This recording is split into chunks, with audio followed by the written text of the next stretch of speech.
Today we're going to be looking at Mark 3:31-35, which reads, "There came then his brethren and his mother, and standing without, sent unto him, calling him.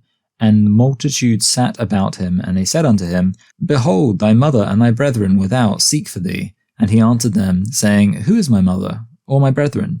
And he looked round about on them which sat about him, and said, Behold, my mother and my brethren. For whosoever shall do the will of God, the same is my brother, and my sister, and mother." This passage is instructive in helping to answer an important question. Should we say Mary is the mother of God? The title of this video is a bit misleading, as I'm less interested in whether Mary is the mother of God, and more interested in the context in which some people refer to Mary as the mother of God, and the implications of that. Out the gate, let's be clear about one thing. Is Mary technically God's mother? Absolutely, yes, she is. Because Jesus is fully God, and Mary is Jesus' mother in terms of having miraculously conceived Jesus and carried him and given birth to him, and therefore Mary is God's mother.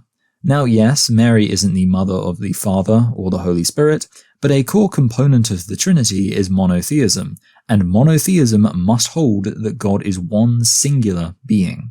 And he can't really be reduced to parts, since logically, you can't divide something that has infinite attributes. So even though there are two persons of God of whom Mary is not the mother, it is still true that Mary is entirely the mother of God, since the entirety of God existed in the person of Jesus. And we also can't say that Mary was only the mother of Jesus' flesh and not of God, because that would mean that in some sense Jesus can be separated from his divinity, which contradicts everything about how Christ's divinity is presented.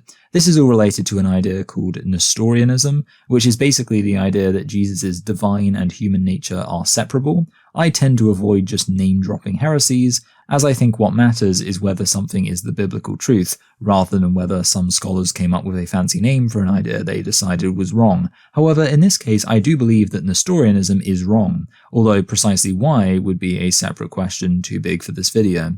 No, if Jesus became flesh through being born of a woman, then that woman became his mother, and since he was fully God, she was the mother of a person who was fully God, and thus is fully, and completely, the mother of God. So there we go. Technically speaking, Mary is the mother of God. Is that the video over? Well, no, because I will never, ever, ever refer to Mary as the mother of God, except for when conceding a technicality. And the reason for this is that there's a massive difference between saying, yes, Mary was technically the mother of God, and saying, Mary is the mother of God, TM. In the latter case, you're taking this reality and turning it into a title with which to honor Mary. Indeed, Catholics actually call Mary the Theotokos. It's a title they made up specifically so that they could have a fancy-sounding word to describe the fact that Mary is the mother of God. The problem with this is, why don't we refer to Mary's mother as the grandmother of God? Why don't we refer to her mother's father as the great-grandfather of God? Indeed, we're all related to Jesus. I might be the 100th cousin of God 75 times removed. But is that a title I should give myself? Should I start a church called Cousin of God Ministries? No, of course not, because even though that's technically true, to adopt that as a title or to use it for other people is not called for in a monotheistic religion that should rightly center Christ. Obviously not every single term needs to be used in the Bible. The term Trinity isn't found in the Bible, but the term Trinity is just a neutral way of simply describing the picture of God that the Bible presents. Mother of God, or Theotokos, on the other hand, is far from that. It's not just a neutral way of describing the fact that technically Mary is Jesus' mother and Jesus is God, so Mary is God's mother. No, it's clearly trying to add substance to this relationship and imply that Mary should be revered as the mother of God. Far from this being found in the Bible, the precise opposite sentiment is expressed. As we saw in the passage, when Jesus is told that his mother wants to speak to him, he is quite dismissive of that information, declaring that anybody who does the will of God is his mother. This means that actually all Christian women are, according to Jesus, mothers of God. The other issue of calling Mary the Mother of God is that the term mother has implications that don't apply to the relationship between God and Mary.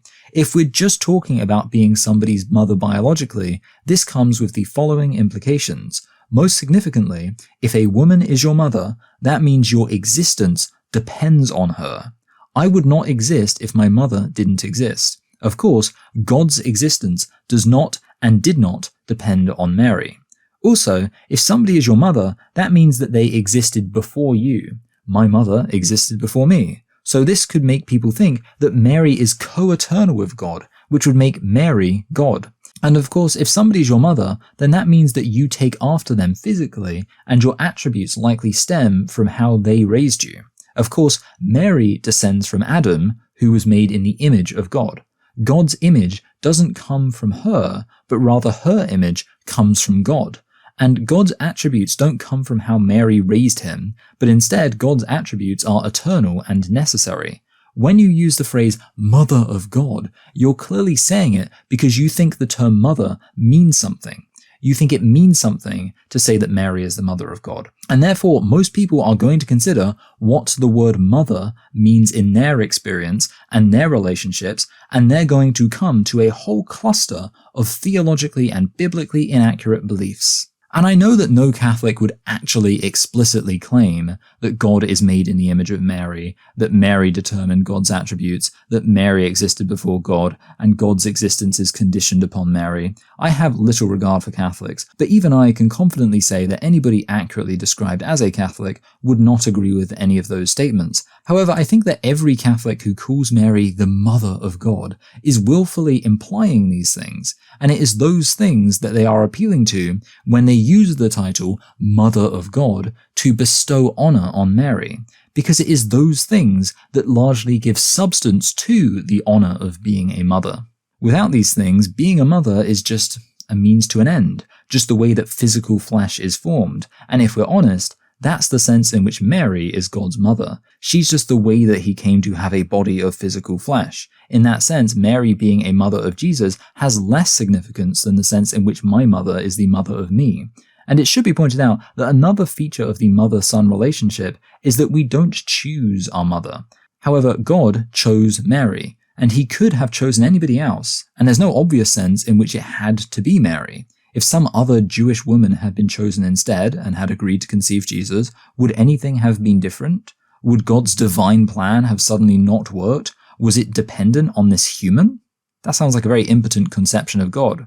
I could honestly go on with the issues of the implication of putting a focus on Mary being God's mother. Like, I use the phrase mother-son, but it's worth noting that Jesus was the son before Mary was even born, because Jesus is the son relative to the Father, not relative to Mary.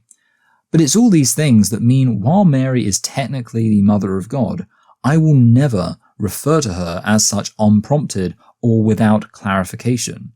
Mary is the Mother of God, but that carries with it very few of the implications of what it would usually mean for a woman to be somebody's mother. Very few at all, such that it's basically a pointless thing to say. Mary is not the Theotokos. She isn't the Mother of God, TM. Mary is technically the Mother of God because she conceived and gave birth to God's physical human form, even though God existed before Mary did, and Mary's existence was contingent on God rather than vice versa, and God chose Mary rather than Mary choosing to try for a baby, and God, as Mary's son, was also the son, completely independent of his relationship to Mary, because God the Son is the Son due to his relationship with another person of the Trinity. And I want to stress, this is not a small distinction. These things matter.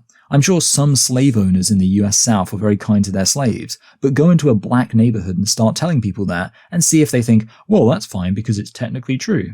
No, they're going to think, well, so what if it's technically true? Why are you saying it? Why are you telling me it? And there are a million other examples I could appeal to here of how something being technically true doesn't mean it's okay to just declare as if it's some truth everybody needs to know, all along the continuum of offensiveness. But when it comes to blasphemy, that's an area you really want to make sure you're not saying anything offensive or wrong. And when somebody calls Mary the Mother of God, I don't care that it's technically true. All I want to know is, okay, but why are you saying that?